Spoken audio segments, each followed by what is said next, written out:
had a lot of aches and pains prior to coming to TrueWell and beginning my treatment. And I noticed that a lot of my life before that, for 14, 15 years, I was always in a two-story unit, living basically on the ground floor. I would take everything down with me in the morning and not go back up till the nighttime because I couldn't climb the stairs.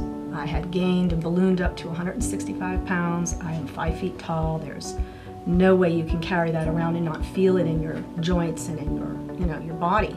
My shoulders, my neck, my back, my lower back, my legs, my calves, all the way to my toes. I was just a walking ball of pain. And I didn't even think much about my weight at that point.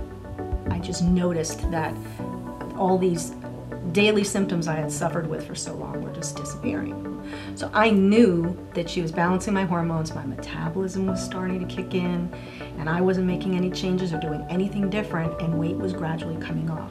When I changed my nutrition and bought a little step counter, I've lost about 38, 42 pounds since September. And of course now I'm outpacing my 24-year-old daughter. 3.5 hours in the mall, she was collapsed after 3, and I just was the Energizer bunny, kept going. So those are all positive signs that I'm getting my youth and vitality back through working with Dr. Brown and her approach at TrueWell.